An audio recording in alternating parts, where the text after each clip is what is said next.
Jeg alltid må fortelle ting som akkurat hente nu av et arbeids. Til Guds ære. Nei, jeg er ferdig alltid nok så tullig sång, og av gamle venner så vakner jeg så tullig, jeg skjølt mye nu rettleset så negva, så ikke på samme måte, så det må til at jeg ligger i sången og by og tås vi herren, og kanskje hitje etter omkring østen, omkring taleren og sånt, ja.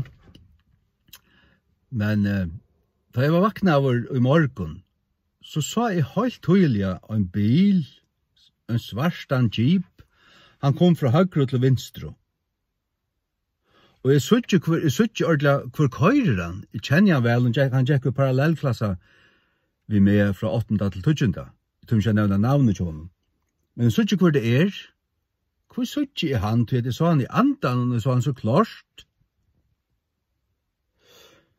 Så fer jeg køyrande til arbeids klokken 5:08.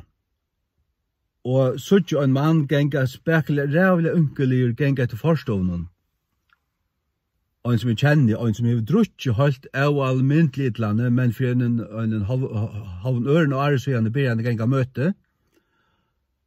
Og jeg har haft anker prat ved han, og han sier seg nu tryggva Jesus. Og ganger regler til møte, og givna drekka, men anker dina snavaver. Og Gud sier vi med stekka bilen og holde på han. Jeg skikk det fram, men jeg hørte at Gud sier det tverrfyrir. Øysen tar karbon fra boi stekka nu, skruva ruten ned og holde på han. Jeg gjør det ikke. Jeg korte akkurat fra boi Edlesheimet ta.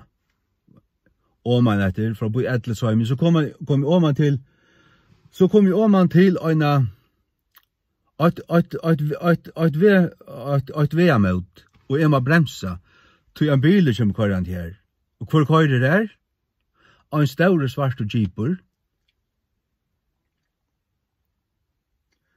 Og den som kører bilen er den som jeg så i sjønnen i morgen, klokken 6.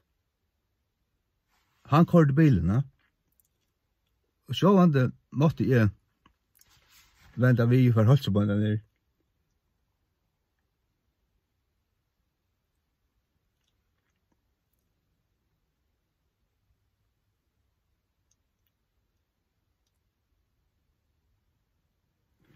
Og så da måtte jeg være løyen god til, ja.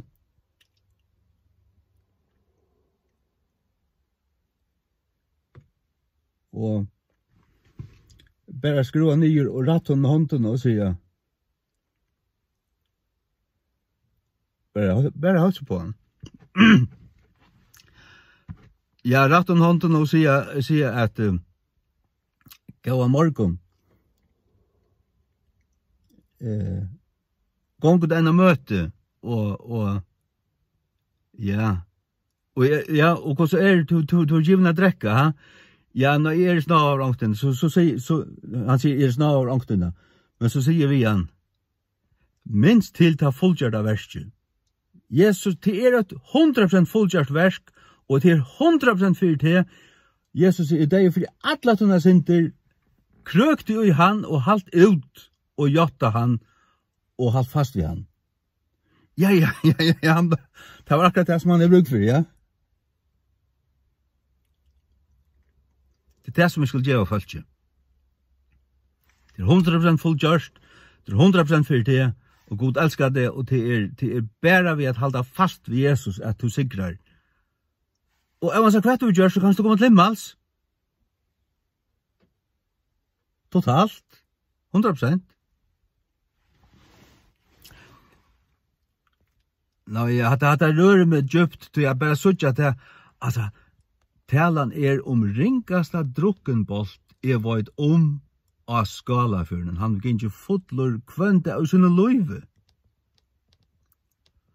Altså, omløyt han ringast, til nekri. Jeg vet ikke hvor ringast, men han øyna tøymene. Men Jesus elskar han. Og hvor heldur du at jeg feir seg sjøvnene? Det tror jeg Jesus vil at skal holde på han.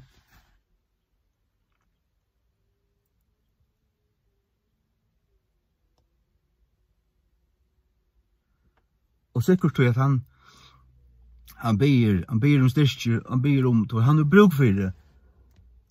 Omsorgan och hjälpa.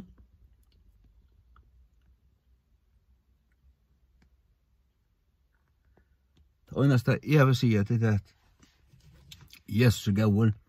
Alltså jag blev fullständigt neltur. Jag drejer bara runt. Och i vägkrossen här on bil kom akkurat och körde på ner till han så och skruvar ut den ner och höll sig på en så som Gud säger.